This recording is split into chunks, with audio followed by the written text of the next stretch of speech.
صبر کی دو قسمیں ہوتی ہیں۔ پہلی، جو چیز تم ناپسند کرتے ہو اسے برداشت کرنا۔ دوسری، جو چیز تم پسند کرتے ہو اس کا انتظار کرنا۔ ایک دفعہ کا ذکر ہے، ایک چھوٹے سے گاؤں میں حامد نام کا ایک کسان رہتا تھا۔ حامد بہت محنتی تھا لیکن ہمیشہ بے چین اور جلد باز رہتا تھا۔ وہ چاہتا تھا کہ اس کی فصلیں فوراً اگ جائیں اور اسے راتوں رات دولت مل جائے۔ اس گاؤں کے قریب ایک پہاڑی پر ایک عابد بزرگ رہتے تھے جو اپنی حکمت اور بے مثال صبر کے لیے مشہور تھے۔ حامد نے ان کے صبر کا راز جاننے کا فیصلہ کیا۔ ایک دن حامد بزرگ کے پاس گیا اور بولا، بابا جی، میں دن رات محنت کرتا ہوں لیکن خوشحال نہیں ہو پاتا۔ میرا صبر جواب دے جاتا ہے۔ آپ مجھے صبر کا راز بتا دیں تاکہ میں جلد امیر ہو جاؤں۔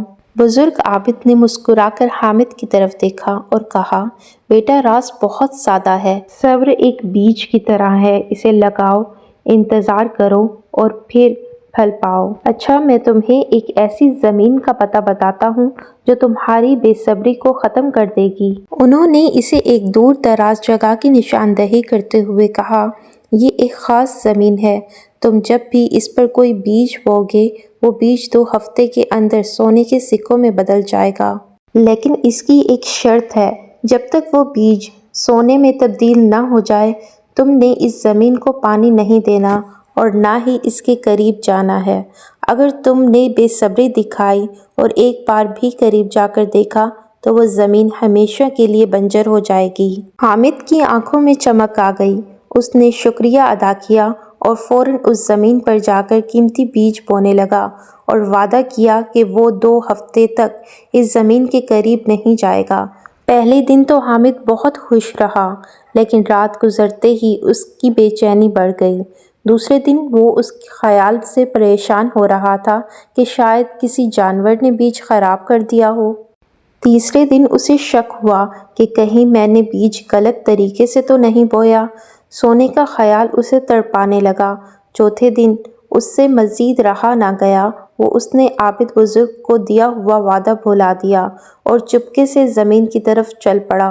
جو ہی حامد زمین کے قریب پہنچا اور جھک کر بیجوں کو دیکھنے کی کوشش کی، اچانک ایک زوردار بجلی چمکی اور اس کے بیجوں کے گرد زمین فوراً خشک ہو کر پھٹنے لگی۔ وہیں قریب پڑا ہوا ایک کتبہ نمودار ہوا۔ اس پر لکھا ہوا تھا کہ صبر کا بیج ہی سونے کا پھل دیتا ہے، شک اور بے صبری اسے مٹی بنا دیتا ہے۔ حامد کو اپنی غلطی کا احساس ہوا۔ وہ مایوس ہو کر بزرگ کے پاس واپس آیا اور سارا حال سنایا۔ بزرگ عابد نے کہا، بیٹا، وہ زمین اصلی نہیں تھی، وہ تمہارے نفس کا امتحان تھا۔ جس طرح بیج کو پھل بننے کے لیے وقت اور نظر انداز کیے جانے کی ضرورت ہوتی ہے، بالکل اسی طرح تمہاری محنت اور تمہاری دعا کو بھی پورا ہونے کے لیے صبر اور یقین کی ضرورت ہوتی ہے۔ بے صبری کامیابی کے پھل کو عین وقت پر کھو دیتی ہے۔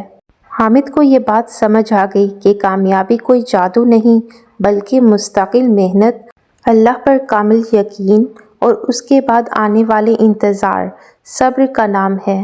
اس نے اپنی زندگی میں صبر اور استقامت کو اپنایا، جس کے نتیجے میں اسے اپنی محنت کا میٹھا پھل جلد ہی مل گیا۔